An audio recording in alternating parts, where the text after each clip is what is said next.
ഇന്ന് ദുഃഖവെള്ളിയാഴ്ചയാണ്. വിശ്വാസ ജീവിതത്തിലെ ഏറ്റവും വികാരസാന്ദ്രമായിട്ടുള്ള ദിവസം. വാക്കുകൾ കൊണ്ട് വ്യാഖ്യാനിക്കാൻ തോറും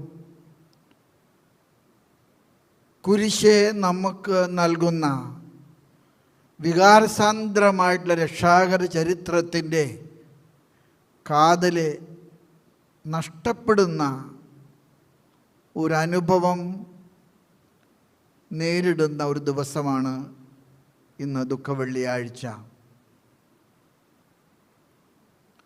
യോഹന്നാൻ്റെ സുവിശേഷത്തിലെ 3-ാമത്തെ അധ്യായത്തിലെ 16-ാമത്തെ വചനം ഒരുപക്ഷെ സുവിശേഷങ്ങളുടെ മുഴുവൻ സാര സംഗ്രഹമാണ്.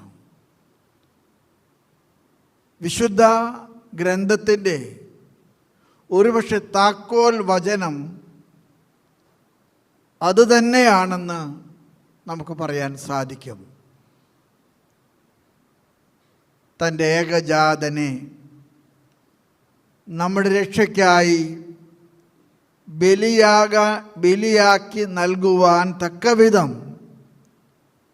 ഈ ലോകത്തെ ദൈവം സ്നേഹിച്ചു. ഈശോയുടെ മരണത്തിൽ നമ്മളൊക്കെ കാരണക്കാരാണ്. പക്ഷേ ഈശോയുടെ മരണത്തിൽ പിതാവായ ദൈവത്തിൻ്റെ ഒരു വലിയ നിയോഗം ഉണ്ടെന്നുള്ളത് നമുക്ക് മറക്കാൻ സാധിക്കുകയില്ല. ഈശോയെ ഞങ്ങളങ്ങേ കുമ്പിട്ട് ആരാധിക്കുന്നു. എന്തുകൊണ്ടെന്നാൽ വിശുദ്ധ കുരിശിനാൽ നീ ഞങ്ങളെ വീണ്ടും രക്ഷിച്ചു എന്നുള്ള പ്രാർത്ഥന ചരിത്രത്തിലെ ആദ്യമായിട്ട് ഒരു പ്രാർത്ഥനയായിട്ട് ദൈവത്തിൻ്റെ മുൻപിൽ സമർപ്പിച്ചൊരു വിശുദ്ധനാണ് അസീസിയിലെ വിശുദ്ധ ഫ്രാൻസിസ്. കുരിശിനെ ഇത്രയേറെ സ്നേഹിച്ച മറ്റൊരു വിശുദ്ധനില്ല. ചരിത്രത്തിലെ കർത്താവിൻ്റെ പഞ്ചക്ഷതങ്ങൾ കർത്താവാദ്യമായിട്ട് സമ്മാനിച്ചത് അസീസിയിലെ വിശുദ്ധ ഫ്രാൻസിസിനാണ്. അസീസിയിലെ വിശുദ്ധ ഫ്രാൻസിസ് എപ്പോഴും കുരിശിനെ നോക്കി പറയാറുണ്ട്, കർത്താവേ, നിൻ്റെ കുരിശ് എൻ്റെ മുൻപിലെ സ്വർഗത്തിലേക്കുള്ള വടക്ക് നോക്കിയ യന്ത്രമാണ്. നിൻ്റെ കുരിശാണ് സ്വർഗത്തിലേക്കുള്ള എൻ്റെ യാത്രയുടെ ദിശ നിശ്ചയിക്കുന്ന അടയാള നക്ഷത്രം. ഇന്ന് പീഡാനുഭവ വെള്ളി നമ്മൾ ആചരിക്കുമ്പോൾ ആദ്യമായിട്ട് നമ്മൾ വായിച്ചു കേട്ട വേദ പുസ്തക വായന ഉൽപ്പത്തിയുടെ പുസ്തകത്തിൽ നിന്നുള്ളതാണ്. 22-ാമത്തെ അധ്യായം 1 തുടങ്ങി 19 വരെയുള്ള വചനങ്ങൾ. അവിടെ കഥാപാത്രങ്ങൾ ഒരു പിതാവും ഒരു മകനുമാണ്. അബ്രഹാം പിതാവും ഇസഹാക്ക് മകനും. അബ്രഹാമിൻ്റെ ഭാര്യ സാറായ്ക്ക് മക്കളില്ലായിരുന്നു. അവൾ വന്ധ്യയാണെന്നാണ് വിധിക്കപ്പെട്ടിരുന്നത്. നേർച്ച കാഴ്ചകൾ നടത്തിയിട്ടും മക്കളെ കിട്ടാത്ത ദുരന്തം നിങ്ങൾക്കെല്ലാവർക്കും അറിയാം. അവസാനം സാറ തന്നെ അബ്രഹാമിനോട് പറയുന്നുണ്ട്, എന്നിൽ നിന്ന് നിങ്ങൾക്ക് മക്കളെ ലഭിക്കുന്നില്ലെങ്കിൽ നിങ്ങളെൻ്റെ ദാസിയെ പരിഗ്രഹിച്ച് ഒരു കുഞ്ഞ് ജനിക്കട്ടെ. ഇസ്മായേലിൻ്റെ ചരിത്രം ഞാനൊന്നും പറയാതെ നിങ്ങൾക്കെല്ലാവർക്കും അറിയാം. പക്ഷേ സമയത്തിൻ്റെ പൂർണ്ണതയിലെ ആ പ്രയോഗത്തിന് വളരെ അർത്ഥമുണ്ട് സഹോദരങ്ങളെ. ഈ ദുഃഖവെള്ളിയാഴ്ച പ്രത്യേകിച്ച് ഞാനും നിങ്ങളുമൊക്കെ പ്രാർത്ഥിക്കുന്ന പല നിയോഗങ്ങളും എന്തുകൊണ്ട് നടക്കുന്നില്ല? എന്തുകൊണ്ട് സംഭവിക്കുന്നില്ല? എന്താണ് ദൈവം ഇതുപോലെ വെച്ച് താമസിപ്പിക്കുന്നത്? എല്ലാറ്റിനും ദൈവത്തിന് ഒരു സമയമുണ്ട്. സമയം സമാഗതമാകുന്ന ദൈവത്തിൻ്റെ ഇടപെടലിൻ്റെ വലിയ ഒരു സന്ദർഭം. അബ്രഹാമിനെ ദൈവം സ്വന്തം ഭാര്യയിൽ കൊടുത്ത ഇസഹാക്ക് വളർന്ന് അവൻ തനിക്കൊപ്പമാകുമ്പോൾ തനിക്ക് പകരക്കാരനാകാൻ, തൻ്റെ വംശത്തിൻ്റെ പിന്തുടർച്ചയ്ക്ക് കാരണക്കാരനാകാൻ സാധിക്കുമെന്ന് അബ്രഹാം മനസ്സിൽ കണക്ക് കൂട്ടിയപ്പോൾ ദൈവം അബ്രഹാമിനെ പരീക്ഷിച്ചു. ഉൽപ്പത്തിയുടെ പുസ്തകം 22-ാമത്തെ അധ്യായം 1 തുടങ്ങി 19 വരെയുള്ള വചനങ്ങൾ.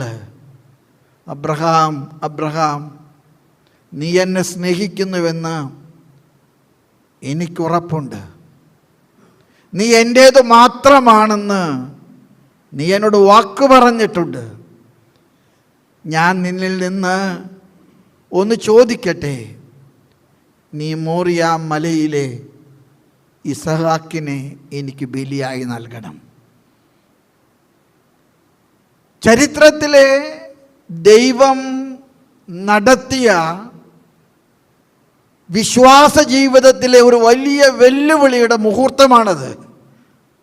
വർഷങ്ങൾ കാത്തിരുന്ന് ലഭിച്ച തൻ്റെ ഓമൽ കുഞ്ഞിനെ ദൈവം മോറിയ മലയിലെ തനിക്ക് പ്രീതിക്ക് കാരണമാകാനായിട്ട് ബലിയർപ്പിക്കാൻ കൊണ്ടുപോകണം.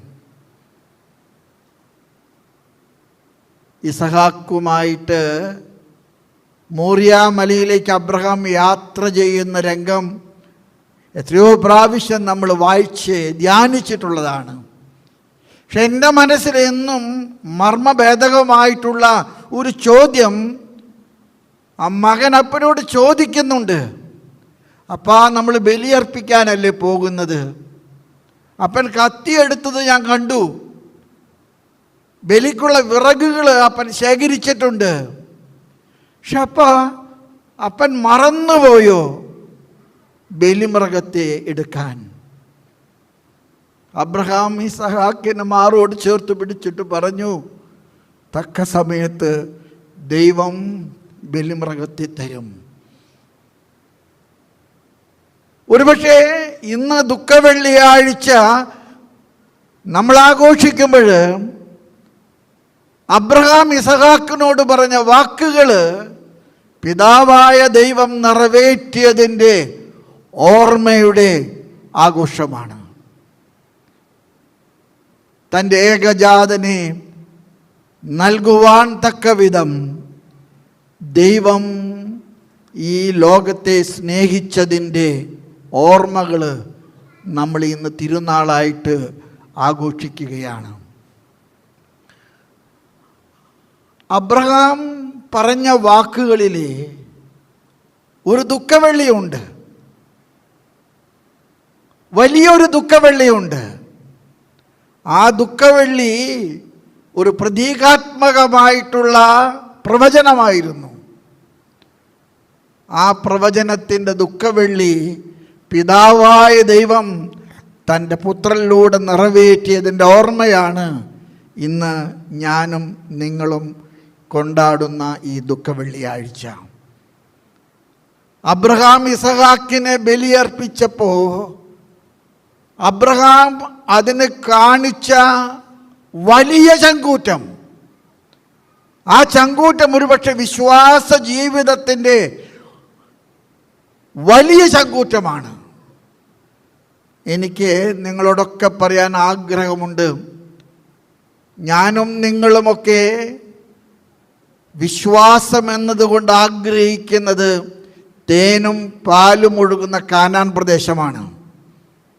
ദൈവം വാക്ക് തന്ന കാനാൻ പ്രദേശത്തേക്കുള്ള യാത്രയാണ് നമ്മുടെ വിശ്വാസത്തിൻ്റെ തീർത്ഥാടനം. പക്ഷെ ഇന്ന് ദുഃഖവെള്ളിയാഴ്ച പിതാവായ ദൈവം തൻ്റെ പുത്രനെ ബലി നൽകിക്കൊണ്ട് അബ്രഹാം ഇസഹാക്കിനെ ബലിയർപ്പിക്കാൻ കാണിച്ച ചങ്കൂറ്റത്തെ ഓർമ്മപ്പെടുത്തിക്കൊണ്ട് നമ്മളോട് പറയുകയാണ്, ക്രൈസ്തവ ജീവിതം വലിയൊരു വെല്ലുവിളിയാണ്. എനിക്ക് ആഗ്രഹിച്ചതും എനിക്ക് കിട്ടണമെന്ന് ഞാൻ മനസ്സുകൊണ്ട് സ്വപ്നം കണ്ടതും എല്ലാം എനിക്ക് കിട്ടുന്ന നിമിഷമല്ല. ഞാൻ പ്രതീക്ഷിക്കുന്നതിന് വിരുദ്ധമായിട്ട് എനിക്ക് സംഭവിക്കുമ്പോൾ ആ സംഭവങ്ങളുടെ പിറകിൽ എന്നെ സ്നേഹിക്കുന്ന ഒരു ദൈവമുണ്ടെന്നുള്ള തിരിച്ചറിവ് അതാണ് വിശ്വാസത്തിൻ്റെ തിരിച്ചറിവ്. ആ വിശ്വാസത്തിൻ്റെ തിരിച്ചറിവാണ് നമ്മുടെ ജീവിതങ്ങളുടെ സംഘർഷങ്ങളുടെ നടുവിൽ നമ്മൾ സന്തോഷമായിട്ട് ജീവിക്കാൻ നമ്മെ പ്രാപ്തരാക്കുന്നത്. പഴയ നിയമത്തിൽ പറഞ്ഞ പ്രവചനം ദൈവം പൂർത്തിയാക്കി. ആ പൂർത്തിയാക്കലിൻ്റെ ഓർമ്മപ്പെടുത്തലാണ് ഇന്നത്തെ രണ്ടാമത്തെ വായനയിൽ നമ്മൾ കണ്ടത്.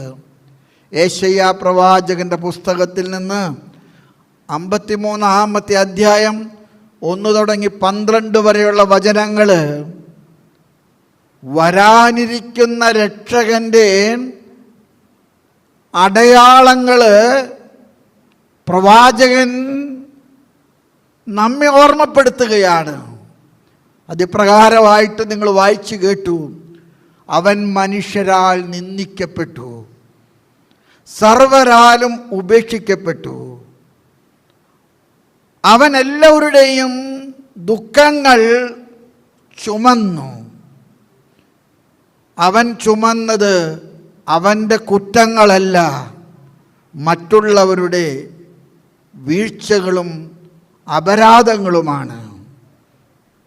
നമ്മുടെ അതിക്രമങ്ങൾക്കാണ് അവൻ കുരിശു ചുമന്നത്. അവൻ്റെ ചുമലിൽ വെച്ചത് നമ്മുടെ അനീതികളാണ്.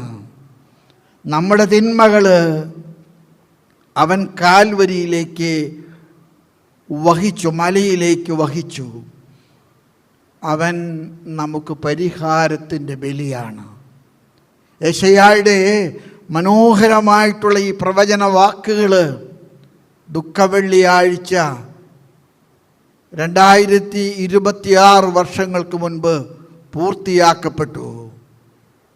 ആ പൂർത്തിയാക്കപ്പെട്ടതിൻ്റെ ഓർമ്മകളാണ് നമ്മൾ ഇന്ന് ഈ അൾത്താരയ്ക്ക് ചുറ്റും അനുസ്മരിക്കുന്നതും ആഘോഷിക്കുന്നതും. ഇത് വെറും ഒരു ഓർമ്മ മാത്രമല്ല, ഇത് വെറും ഒരു അനുസ്മരണം മാത്രമല്ല, നമ്മുടെ ജീവിതങ്ങളിലെ ഉള്ളിലേക്ക് കടക്കേണ്ട ബലിയർപ്പണത്തിൻ്റെയും ബലിപീഠത്തിൻ്റെയും ഓർമ്മപ്പെടുത്തൽ കൂടിയായിട്ട് നമുക്ക് മനസ്സിലാക്കാം. കർത്താവ് പ്രാർത്ഥിച്ചൊരു പ്രാർത്ഥന, മനോഹരമായിട്ടുള്ള പ്രാർത്ഥനയാണ്. പിതാവേ, എല്ലാം പൂർത്തിയായി. നമ്മൾ പരീക്ഷാ ഹാളിലെ എല്ലാ ഉത്തരങ്ങളും എഴുതി കഴിഞ്ഞിട്ട് പിന്നെയും 10-15 മിനിറ്റ് ബാക്കി ഉണ്ടാകുമ്പോൾ ഒക്കെ ഒന്ന് ചെക്ക് ചെയ്ത് നോക്കില്ലേ? കർത്താവ് പറയുകയാണ്, പിതാവേ, എല്ലാം പൂർത്തിയാക്കി. നീ എന്നെ ഏൽപ്പിച്ചതെല്ലാം, ഭാര്യയും ഭർത്താവും കുടുംബവും വൈദികരും സന്യസ്തരും, നമ്മുടെ ജീവിതത്തിൻ്റെ ഹോംവർക്ക് ദൈവം ആഗ്രഹിക്കുന്നത് പോലെ പൂർത്തിയാക്കാൻ നമുക്ക് കഴിയട്ടെ. പിതാവേ, എൻ്റെ ആത്മാവിനെ നിൻ്റെ കൈകളിലേക്ക് ഞാൻ സമർപ്പിക്കുന്നു. നമ്മളതുകൊണ്ടല്ലേ ഞാൻ ചിലപ്പോൾ വിചാരിക്കാം, നമ്മുടെ കാരണന്മാരൊന്നും ദൈവശാസ്ത്രമൊന്നും ഡോക്ടറേറ്റ് ചെയ്യാത്തവരാണ്. പക്ഷെ നമ്മുടെ കാരണന്മാരെത്ര ബുദ്ധിയായിട്ടാണ് മരിച്ചെറി പഠിക്കുന്നത്. അപ്പൻ കർത്താവിൽ ഭാഗ്യമരണം പ്രാപിച്ചു. അപ്പൻ കർത്താവിൽ ഭാഗ്യമരണം പ്രാപിച്ചു. അത് വിശ്വാസത്തിൻ്റെ വലിയ ഒരു പ്രകടനമായിട്ടാണ് എനിക്ക് എന്നും തോന്നിയിട്ടുള്ളത്. പിതാവേ, എൻ്റെ ആത്മാവിനെ നിൻ്റെ കൈകളിലേക്ക് സമർപ്പിക്കുന്നു.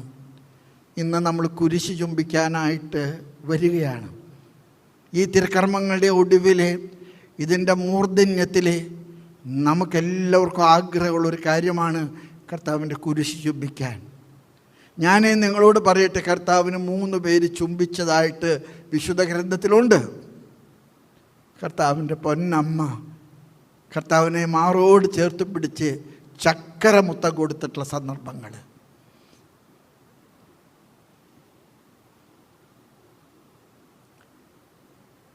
നമുക്കറിയാം കർത്താവിനെ മുത്തം കൊണ്ട് ഒറ്റിക്കൊടുത്ത യൂദാസ്.